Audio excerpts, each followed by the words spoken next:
اچھا جی، اللہ پاک ہم سب کی حاضری کو قبول فرمائے۔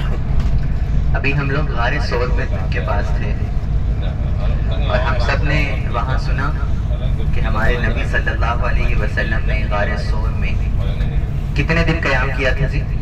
3 دن۔ اس بات کو 1400 سال ہو گئے ہیں آج، لیکن آپ نے دیکھا کتنے لوگ آئے ہوئے تھے وہاں، اور بہت سارے لوگ اوپر چڑھے ہوئے تھے، اور یہ روز آتے ہیں یہاں پر، روزانہ ہزاروں لوگ ادھر آتے ہیں اس کی زیارت کرنے کے لیے۔ مطلب میں بچپن سے یہی رہتا ہوں، میں روز لوگوں کو یہاں دیکھتا ہوں۔ میں چھوٹا سا تھا تب سے دیکھتا ہوں یہاں پر لوگ آتے ہیں۔ جب ہم چھوٹے تھے تو پتہ نہیں ہوتا تھا کہ اتنا زیادہ لوگ یہاں کیوں آتے ہیں۔ آہستہ آہستہ پتہ چلا کہ رسول اللہ جہاں آتے ہیں نا وہاں لوگ ضرور آتے ہیں، اور قیامت تک آتے رہیں گے لوگ، کیونکہ جس جگہ پر رسول اللہ جائیں اللہ تعالیٰ اس جگہ کو عزت عطا فرماتے ہیں، اور وہاں لوگ ضرور آتے ہیں۔ اور یہ تو رسول اللہ نے 3 دن گزارے ہیں، اگر ہمارے نبی ایک لمحہ بھی گزارتے پھر بھی لوگوں نے یہاں آنا تھا، کیونکہ جہاں ہمارے نبی اپنا قدم رکھتے اپنا پیر رکھتے وہ جگہ ہم مسلمانوں کے لیے زیارت بن جاتی ہے۔ اچھا، اب اس غار ثور کے اندر سب سے بڑھ کر جس نے قربانی دی وہ ہے ابو بکر صدیق رضی اللہ تعالیٰ۔ توجہ ہے سب کی؟ اس طرف جو بیٹھے ہیں آپ لوگ، مجھے نظر نہیں آ رہے سب یہاں والے، ہے توجہ ماشاءاللہ سے؟ سنیں جی بات، ابو بکر صدیق رضی اللہ تعالیٰ عنہ نے بہت بڑی قربانی دی غار ثور میں۔ سب سے پہلی قربانی یہ دی کہ آپ اپنا سب کچھ چھوڑ کر رسول اللہ صلی اللہ علیہ وسلم کے ساتھ گئے۔ آپ کے بچے، آپ کی ماں، آپ کا گھر، آپ کی دکان، سب کچھ چھوڑ دیا اور چلے گئے رسول اللہ کے ساتھ۔ ابو بکر صدیق کا ایمان تھا، کہتے میں اللہ کے نبی کے ساتھ جا رہا ہوں تو اللہ خود ہی میرے گھر کی حفاظت فرمائے گا۔ یہ آپ نے پہلی قربانی دی۔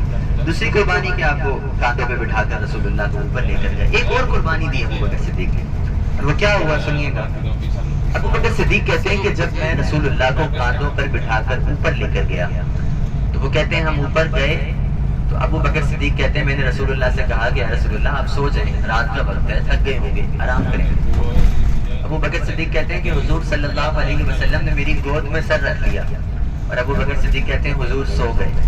اب آپ مجھے بتائیں کہ کیا کسی انسان کے لیے اس سے بڑھ کر کوئی خوش نصیبی ہو سکتی ہے کہ رسول اللہ اس کی گود میں سر رکھ کے سو جائیں؟ اس سے بڑی خوش نصیبی کوئی نہیں ہے۔ اللہ کے حبیب کسی کی گود میں سر رکھ کر سو رہے ہیں، یہ بہت بڑی خوش نصیبی کی بات ہے۔ اور ابو بکر صدیق کہتے ہیں کہ جب رسول اللہ نے میری گود میں سر رکھا اور وہ سو گئے تو ابو بکر صدیق کہتے ہیں زندگی میں پہلی بار میں نے حضور صلی اللہ علیہ وسلم کے چہرے کی زیارت اتنے قریب سے کی، اتنے قریب سے پہلی بار حضور کا چہرہ دیکھا۔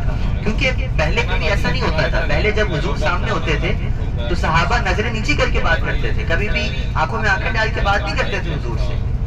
تو ابو بکر صدیق کہتے ہیں کہ پہلی بار ہوا کہ میں نے رسول اللہ کا چہرہ اتنے قریب سے دیکھا۔ امام طبرانی اور کئی مفسرین نے اور کتابوں میں لکھا ہوا ہے کہ وہ رات کا وقت تھا، اور غار ثور کے اندر کوئی لائٹ تو نہیں چل رہی تھی نا جی، اندھیرا تھا۔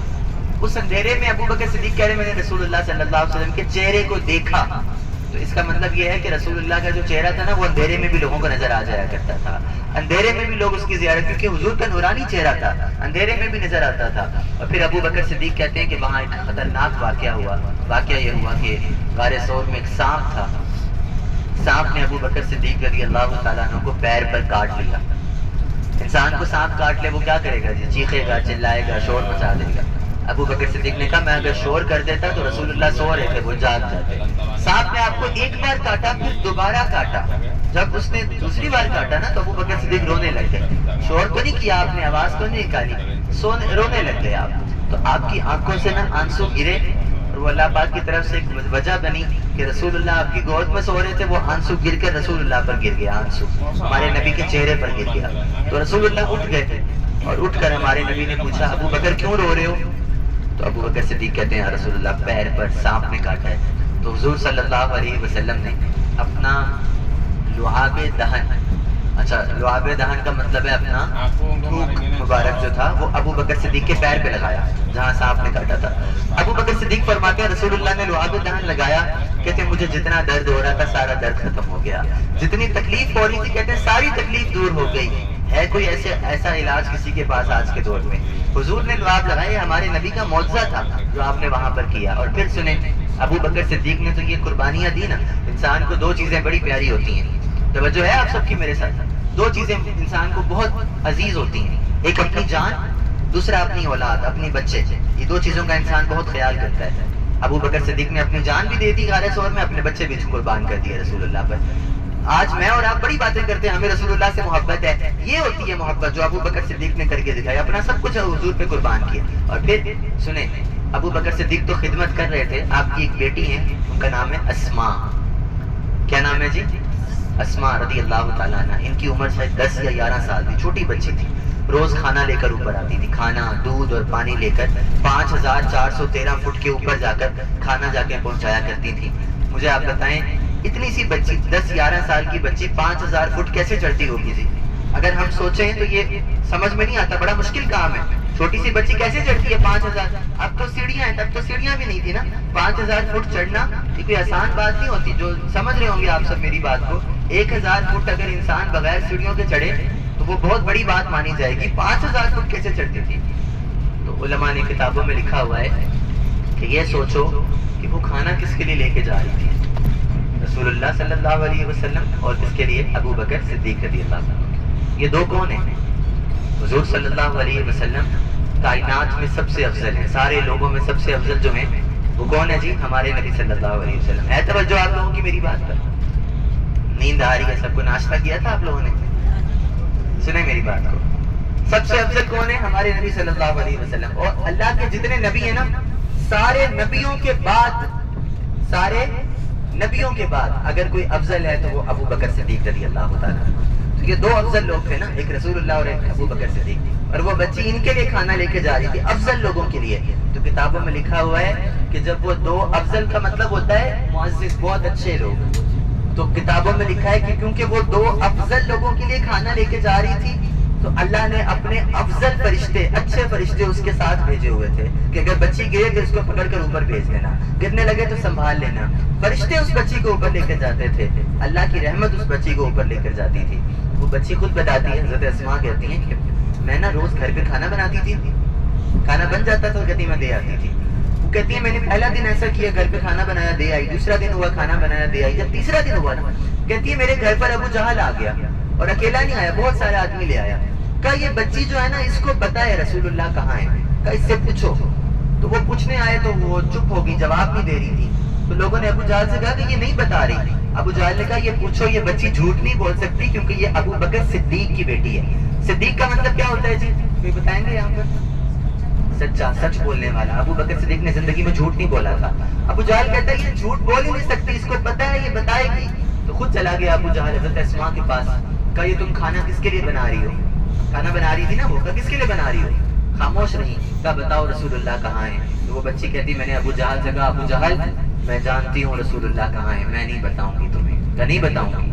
بڑا غصے میں آیا ابو جہل نے حضرت اسماء پر ہاتھ اٹھایا، تھپڑ مارا، غصے میں چلا گیا، سارے لوگ چلے گئے۔ حضرت اسماء کہتی ہے جب ابو جہل نے مجھے تھپڑ مارا نا میں گر گئی زمین پر۔ تو کہتی ہیں زمین پر ایک پتھر بڑا پڑا ہوا تھا، ہم لوگ پتھر کو رکھتے تھے لیٹنے کے لیے، جب بچھایا جاتا تھا بچھونا تو اس پر پتھر رکھے جاتے تھے تاکہ وہ اڑے نہ ہوا سے۔ توجہ ہے آپ لوگوں کی میرے ساتھ؟ حضرت اسماء کہتی ہیں جب میں گری تو میرا کان اس پتھر سے بجا، کان میں نے کانٹا پہنا تھا، کان چھل گیا، خون نکلنے لگا۔ کہتی میں نے پٹی کر لی۔ پھر کہتی میں نے دوبارہ کھانا بنایا اور کھانا بنا کے میں اوپر گئی۔ کہتی جب میں اوپر گئی نا، تیسرا دن تھا آج کھانا دینے گئی، کہتی میں اوپر گئی تو ابو بکر صدیق نے دیکھا کان پہ پٹی بندھی ہے۔ کہا اسماء کیا ہوا، کان پہ پٹی کیوں باندھی ہے؟ حضرت اسماء چپ رہی۔ کہا اگر میں ابو بکر صدیق کو بتاؤں گی یہ پریشان ہو جائیں گے، غار ثور میں کوئی آسانی سے وقت نہیں گزر رہا تھا، 3 دن غار ثور میں گزارنا یہ آسان نہیں ہے۔ غار ثور میں کھڑے ہونے کی جگہ نہیں ہے، آپ اندر جا کے بیٹھ سکتے ہیں، کھڑے نہیں ہو سکتے۔ آپ مجھے بتائیں جہاں کھڑے ہونے کی جگہ نہ ہو وہاں 3 دن گزارنا کوئی آسان بات تو نہیں ہوگی نا جی۔ حضرت اسماء کہتی ہے میں نے ابو بکر صدیق کو جواب نہیں دیا، میں چپ رہی۔ کہتی ہے پھر ساتھ میں رسول اللہ بیٹھے تھے، انہوں نے کہا اسماء بیٹا بتاؤ کیا ہوا ہے؟ کہتی جب حضور نے کہا نا بتاؤ، کہتی میں رو پڑی، میں چپ نہیں رہ سکی۔ کہتی میں نے سوچا کہ اگر حضور کو نہیں بتانا تو اور کس کو بتانا ہے، یہی تو ہیں جو لوگوں کے دکھ سنتے ہیں، لوگوں کی پریشانیاں سنتے ہیں۔ رو پڑی اور کہتی ہیں یا رسول اللہ ابو جہل نے مارا ہے، کب میرے گھر آیا تھا آپ کا پوچھ رہا تھا، میں نے بتایا نہیں، اس نے مجھے مارا ہے۔ حضور کی آنکھوں میں آنسو آ گئے، ہمارے نبی نے دعا کے لیے ہاتھ اٹھائے اور دعا کی، فرمایا یا اللہ میں ابو بکر صدیق اور ابو بکر صدیق کے بچوں سے راضی ہوں، کہ یا اللہ تو بھی ابو بکر صدیق اور ابو بکر صدیق کے بچوں سے راضی ہو جا۔ ہمارے نبی نے یہ دعا دی ابو بکر صدیق کو۔ میں بات کو ختم کرتا ہوں، ہمارا جو دین ہے وہ قربانیوں کا نام ہے۔ قربانیاں دی ہیں صحابہ نے. آج اگر آپ حرم جاتے ہیں اور اے سی چل رہا ہے, ٹھنڈا زمزم مل رہا ہے, تو یہ صحابہ کی قربانیاں ہیں جو آج ہمیں اتنا سکون ہے. ورنہ کوئی کعبے کے پاس کسی کو قرآن نہیں پڑھنے دیتا تھا, مارنا شروع کر دیتے تھے لوگ مسلمانوں کو.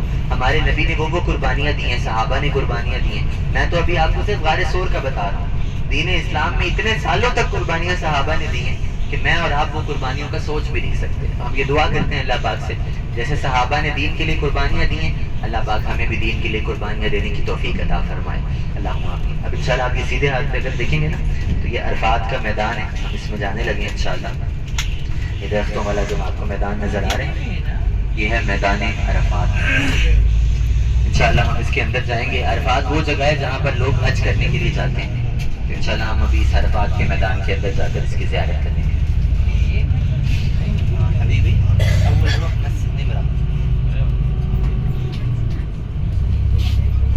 اچھا, پہلے نا میں ابھی 2-3 باتیں آپ کو بتاؤں گا. میں چاہتا ہوں آپ سب لوگ توجہ کے ساتھ اس کو سنیں.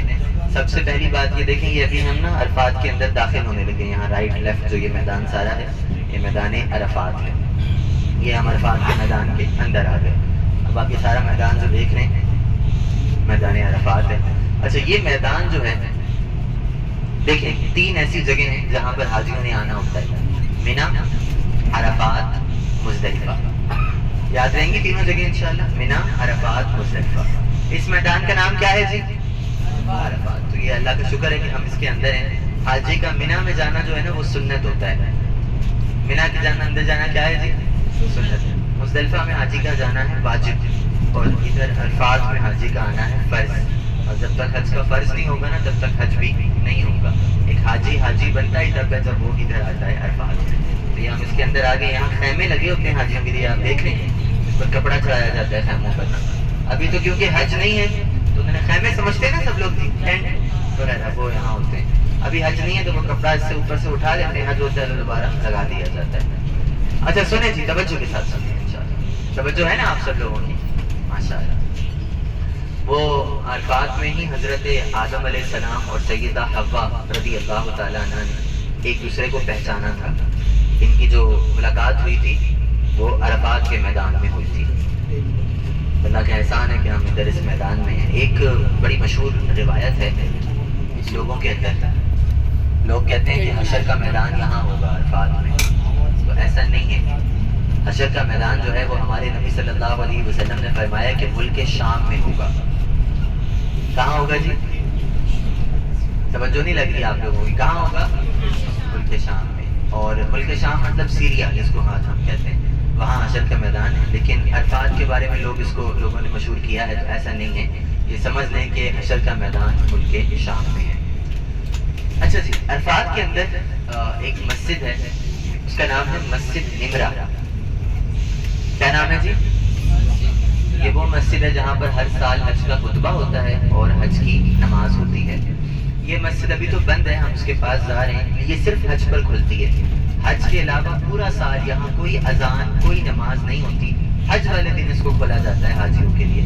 یہ تو عرفات کی مسجد ہے. ایسے ہی مزدلفہ میں بھی ایک مسجد ہے, مینا میں بھی ایک مسجد ہے. اور یہ سب مسجدیں صرف حج کے دنوں میں کھلی جاتی ہیں. ہم سب سے پہلے عرفات کی مسجد کے پاس جاتے ہیں, مسجد نمرہ. ادھر ہی ہر سال حج کا خطبہ دیا جاتا ہے اور حج کی نماز جو ہے وہ بھی وہیں پر ادا ہوتی ہے. ہم بھی انشاءاللہ تھوڑی دیر کے لیے وہاں رکتے ہیں اور اس مسجد کی زیارت کرتے ہیں انشاءاللہ. ابھی یہ ہمارے سامنے ہی ہے وہ مسجد, ہم ادھر اتریں گے. اچھا دیکھیں, مسجد ہے تو بند, لیکن مسجد کے باہر نماز پڑھنے کی جگہ ہے. تو اگر کسی کا وضو ہے تو وہ وہاں پر نفل پڑھ لیں. اور یہاں وضو بنانے کی جگہ نہیں ہے, پانی کا کوئی انتظام نہیں ہے یہاں پر نا, گورنمنٹ کی طرف سے کچھ بھی نہیں ہے. جب آپ اتریں گے, جن کا وضو ہوگا وہ نفل پڑھ لیں, جن کا وضو نہیں ہے وہ اس مسجد کی زیارت کریں. صحیح ہے جی انشاءاللہ. انشاءاللہ بس ابھی رکتی ہے, 10 منٹ کا ٹائم ہے ہمارے پاس. انشاءاللہ یہاں ہم اتر کر اس مسجد کی زیارت کریں گے اور جن کا وضو ہو وہ یہاں پر نفل بھی ادا کر لیجیے گا.